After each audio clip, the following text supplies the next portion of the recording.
সমাধান করে নামটা করা। নামটা খুব খুঁটিয়ে খুঁটিয়ে, যে 70 সালের ভাষণ আছে 29/70, এই যে ইউনিভার্সিটি ইনস্টিটিউট ঠাকুরের জন্মতিথি ছিল, সেই পর্যন্ত নাম করছে পাগলের মতো। এই যে কৃষ্ণ নাম করছে পাগলের মতো, এই গৌতমদা খুব বলে নামের, বাবুর নামের খুব গৌতমদা দেখেছি নামের ব্যাপারে। নামটা দেখা গেছে অঙ্ক টঙ্ক করে খুব যারা খুঁটিয়ে, এই যে এই নামের মধ্যে তোমার যত সমস্যা ছিল, যত সমস্যা এখন আছে, যত সমস্যা হতে পারে ভবিষ্যতে অনন্ত অস্তিত্বে, এই দেখা গেছে একটা সমাধানের মধ্যে আছে সব রকম। এক র থেকে মা, প্রথম রামের কথা বলছি, দ্বিতীয় রামটা না। র থেকে মা 21 ঘন্টা করে 21 দিন লাগে যেতে।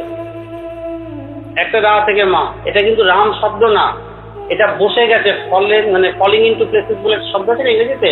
রয়ের পর অবভিয়াসলি মাতেই আসে, রাম আসে, রাম অ্যাকচুয়ালি রাম আসে। এটা রাম মানে রাম, এখানকার রাম টাম না। এটা 21 দিন 21 ঘন্টা করে করে রা দিয়ে শুরু করে একটা জলজ ব্লক, ফলজ ব্লক, বাতাসের ব্লক, ব্লক ব্লক থাকে তো প্রাণীদের, সব বেদনা দুঃখ ব্যথা কষ্ট টষ্ট নিয়ে দেখা যায়, আলটিমেটলি রাটা মতে লিড করে নিয়ে চলে যায়।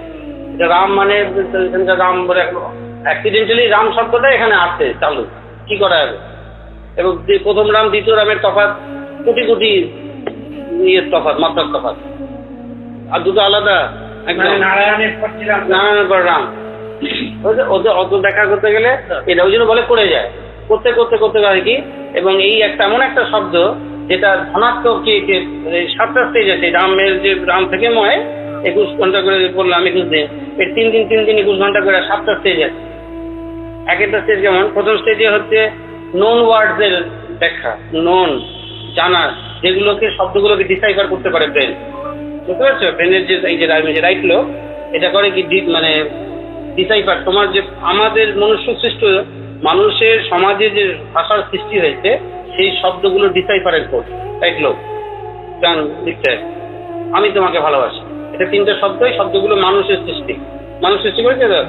এটাকে, এটা ব্রেনে গেল, কান দিয়ে গেল, এটা ডিকোড করলো, এটা ডিকোড হয়ে গেল, ডিকোড হয়ে মানেটা ক্যারি হয়ে গেল, বুঝতে পারছো? মানেটা তোমার একটা মানে ক্যারি হলো তো, আমি তোমাকে ভালোবাসি। ভাষার কিছু না, ভাষাটা পাত্রের মধ্যে, কাকিমা সর্বোচ্চ দিল, এটা একটা পাত্র, এটাতে হাত দিয়ে দেওয়া যায় না। একটা জিনিস দিতে চাইলো, সেটা পাত্রের মাধ্যমে। ভাষাটা হচ্ছে একটা ভাবের পাত্র। এইবার শব্দের, এটা গেল শব্দের একদম প্রিলিমিনারি স্টেজ। এই স্টেজে রবীন্দ্রনাথ, যারা শব্দের কারবারি। এবার তার ঠিক যে উপরের স্টেজ, এই স্টেজের ঠিক উপরের স্টেজ, এটা হচ্ছে 5 থেকে 7,000 মাত্রার একটু ক্রস করেছে, ধরো 10,000 মাত্রা। তাদের ধনাত্মক স্টেজ, ধ্বনি, ফোনেটিক। ফোনেটিক ধ্বনি যেগুলো প্রকৃতির ধ্বনি, সেটা কোনোদিন কোনো শব্দ দিয়ে এক্সপ্রেস করা যায় নেভার। যেমন ধরো মেঘের গুড়গুড়, গুমগুম, এটা কি গুমগুম? এই ধ্বনিটা কোনোদিন লিখতে পারবে? কোনো ভাষায় লিখতে পারবে কেউ? তুমি গুমগুম না ঝুমঝুম না ঝুমঝুম না ঘুমঘুম, নদীর কুলুকুলু ধ্বনি তুমি কোনোদিন লিখতে পারবে? দেখি কুলুকুলু, আমরা বুঝবার সুবিধার জন্য বলছি কুলুকুলু, ধ্বনিটা কিন্তু কোনোদিন কোনো ভাষা করা যাবে না, বুঝতে পারছো? পাউরজি জানা অতিথি সাংঘাতিক রাস্তা, কোনোদিন কোনো ভাষা এটাকে বহন করতে পারবে না। পাখির কিচির মিচির, অ্যাকচুয়ালি কি কিচির মিচির? একটা গ্লাস পড়লো ঠাস করে, ঠাস কি শব্দটা? ঝাস না ঠাস না ফাঁস, কোনো সব এই যখনই এই নন ল্যাঙ্গুয়েজ থেকে সেকেন্ড স্টেজে চলে গেল, 10,000 মাত্রায় যারা আছেন, ধনাত্মক ধ্বনি, ফোনেটিক, মেঘের গুড়গুড় ধ্বনি, গঞ্জন ধ্বনি, নদীর কুলকুল ধ্বনি। একটা লোক পড়ে গেল ধপাস, ধপাস কি শব্দটা? সত্যি কি শব্দ? টেপ করা যাবে কিন্তু লেখা যাবে না কোনোদিন। এটা শব্দের পেরিফেরির বাইরে। এই জন্য রবীন্দ্রনাথ পাঁচের মতো বলে না, তখন আর ইয়ে নাই, ওই ধ্বনিতে চলে গেল রবীন্দ্রনাথ মৃত্যুর সময়। এই শব্দের খেলা এইটুকু দিয়ে, কিন্তু অর্থ নেই বলে তুমি সেটাকে শব্দে প্রকাশ করতে পারছো না বলে অর্থ নেই তা না। গুমগুম হলে বোঝা যায়, সবাই একসাথে বুঝে ফেলবো আমরা, মেঘ ডাকছে, এই বৃষ্টি হতে থাকে, একটা ধাবাস করে পড়ে গেলে একসাথে 10টা লোক বলবে দেখতো কে পড়লো। একটা হচ্ছে শব্দ যার মানে আছে আমাদের ভাষায় লিখিত, আরেকটা ধ্বনি যার লিখতে পারছি না কিন্তু সেটা অর্থ বহন করছে। মানে অ্যালফাবেটে প্রকাশ করতে হবে, পাত্রতে রাখতে পারবে না তুমি, মানে দেখতে তো অক্ষরের পদার্থ দ্বারাটা, হ্যাঁ বর্ণনা বোঝা যাচ্ছে কিন্তু মানে স্টোর করে রাখা যাচ্ছে না অক্ষরের মাধ্যমে। এই গেল 2 নম্বর স্টেজ।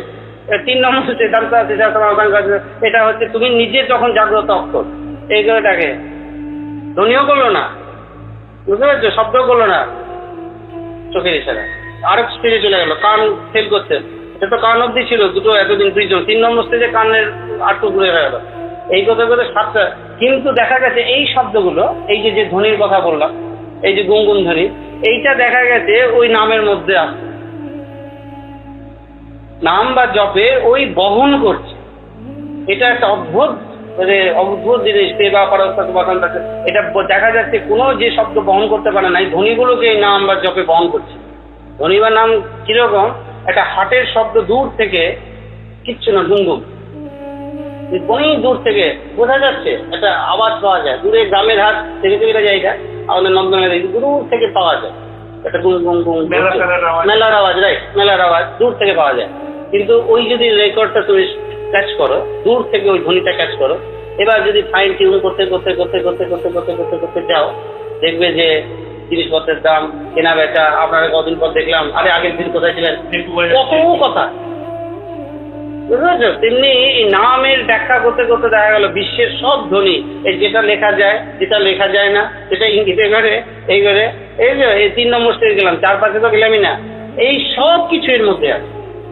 এর বিন্দু বিন্দু ব্যথা দেখা যাচ্ছে যে যখনই ব্যথা, বেদের যুগে ঋষিরা নামটা কিভাবে আসলো, ব্যথা যখনই বেদের যুগে ঋষিরা দেখলো যেখানে ব্যথা যখনই পাচ্ছে মানুষ, বেদনা যখন পাচ্ছে, তখন রিলিফ পাচ্ছে, ওই শব্দ বেরোচ্ছে আপনা আপনি, ও মানে নাই, তখন নন শব্দ ইউজের পেরিফেরি বাইরে যাচ্ছে, নখ উল্টে গেছে, নখ উল্টে না, টিপা খেয়েছো, তখন তুমি 5 বছর ধরে একটা চাকরি চেষ্টায় বসে আছো, ওই মুহূর্তে অফার লেটার এসছে, ভালো লাগবে? তুমি ভাবো এক্সক্রুশিয়েটিং পেন, নখ উল্টেছে, তাকেও পরে দেখতেছি, ওই মুহূর্তের পেন, ওই মুহূর্তে প্রেমিকা এসছে, চলো, ওই মুহূর্তে ভালো খাদ্য নিয়ে এসছে কাকিমা, এই যে বুঝতে পারছো, ওই মুহূর্তে যখন তোমার পেনটা চলছে, ওই মুহূর্তে কোনো কিছু এখানকার বাস্তবের কোনো কিছু তোমার ব্যবহার করতে দিচ্ছে না, ব্যবহার কাজে লাগছে না তোমার, ওয়া ও ই আর যেরকম আওয়াজ, গা পু ঝি গা এইসব আওয়াজ চলছে, তখন দেখলো যে এটা হচ্ছে কেন, একটা রিলিফ পাচ্ছে বলে করছে, একটা রিলিফ কাজে কার কান্নায় তার বেদনা রিলিফ পাচ্ছে করে যাচ্ছে। এইরকম করতে করতে দেখলো যে এটা যদি একটা রিলিফ হয়, এটা যদি একটা বেতনের, একটা নখ উল্টানোর এক মাত্রা, এরকম যদি একটা বড় দুঃখ, সেটাকে 10 মাত্রার দুঃখ, সে যদি 10টা দিই, সেভাবে ক্যাপসুলগুলো করে, আমাদের জন্য একটা ক্যাপসুল, এটা গরুর জন্য একই 50 গুণ, হাতির জন্য 100 গুণ, ডোজটা বাড়ানো বড়, এই করে করে চললো কয়েক হাজার বছর, বুঝতে পারছো? যে এরকম ব্যথা পায়, ব্যথার জন্য রিলিফ, তার ভালোই থাকে। তারপরে দেখলো যে এটা টেম্পোরারি, এইখানকার ব্যথার কোনো শেষ নাই, বুঝতে পারছো? এখানকার ব্যথা দেখে এসে বললো যে এটা ব্যথাটা, এই ব্যথাটা আলটিমেটলি থাকে, ব্যথা হয় ওষুধ দেয়, ব্যথা হয় ওষুধ দেয়, ব্যথা হয় নামের মধ্যেই ওষুধ, ধ্বনি যখন যে ধ্বনিগুলো আবিষ্কার করেছিল তারা, ওষুধ দেয়, ভালো লাগে। কিন্তু দেখা গেল তখন একটা জ্ঞান ফুটলো ওদের মধ্যে, আকাশের দিকে তাকিয়ে দেখলো যে এই পরিবেশটা একটু অস্বাস্থ্যকর, এই পরিবেশটাই হচ্ছে অস্বাস্থ্যকর, রোগটা হচ্ছে পরিবেশ জনিত কারণ। তোমার পরিবেশটা খারাপ, তোমার ড্যাম্পের শরীর খারাপ থাকে না, তুমি রোজ মাথা ধরে ওষুধ দাও, মাথা ধরে ওষুধ দাও, মাথা ধরে ওষুধ দাও, তো এর সমাধান নেই। যখন সর্দি লাগছে ওষুধ দিচ্ছে, সর্দি লাগছে ওষুধ দিচ্ছে, তখন দেখলো যে এই পরিবেশ থেকে যদি বাইরে করে একটা স্বাস্থ্যকর গ্রামে ফেলা যায়, সুন্দর পরিবেশে, এই পার্মানেন্টলি রোগ থাকে। এই এবার এতদিন ছিল জন্ম মৃত্যুর মধ্যে, এইবার তারা হঠাৎ একটা সাডেন স্ট্রোক অফ জিনিয়াস, আরেকজন যে বড় বেদক করেছি, তার মাথায় হঠাৎ খেলে গেল যে এটা যে এতদিন সমাধান করা হয়েছে বাস্তব, কিন্তু আরেকটু আমি গভীর চিন্তা করে দেখছি যে জন্ম মৃত্যুর বাইরে যদি নিয়ে ফেলা যায়, বুঝতে পেরেছো, নতুন একটা পার্থিমা যেন আতি সমাধি বারাম যাত্রা তার, এই একটা নতুন একটা ফ্ল্যাশ করবে, তো এই নামের মধ্যে এটাও আছে।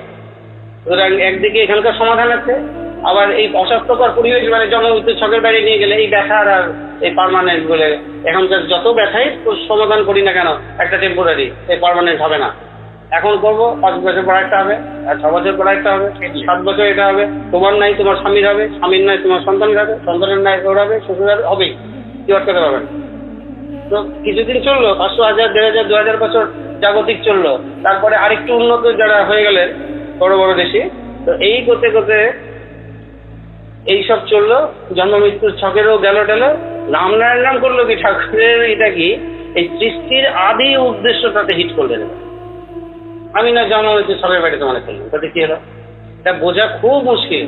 নারায়ণ অব্দি আসলে মাথা খারাপ হয়ে যাবে, পাগল হয়ে যাবে, জঙ্গলে জঙ্গলে পড়ে থাকবে। যে এরপর যে জায়গাটা চলে গেলেন অ্যাস্টাউন্ডিং, শিব যজ্ঞ উপলব্ধি দেখুন 37 দিন নাম করেছেন সাহেবের কথায়, বুঝলি? 37 দিন নাম করতে করতে গলার অবস্থা খারাপ হয়ে গেছে, বিক ডেকে গেছে, বাজে হয়ে গেছে, গলায় স্বর বেরোচ্ছে না। তখন একটু একটু একটু করে উপলব্ধি রসের মতো, যে রস বেড়ে রসের মতো আস্তে আস্তে বিন্দু বিন্দু রস করছে, যে এবার তিনি জন্ম মৃত্যু সবের মধ্যেই থাকছেন না। তিনি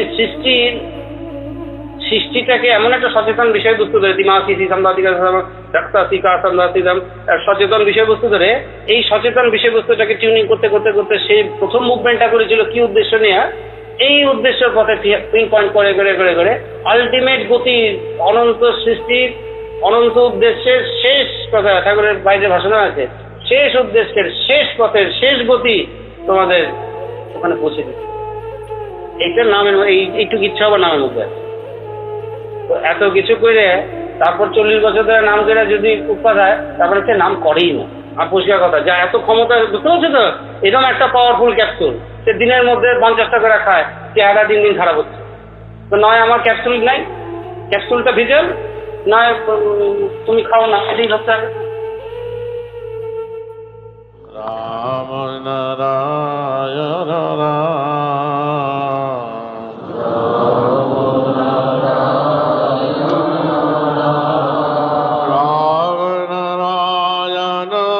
Ram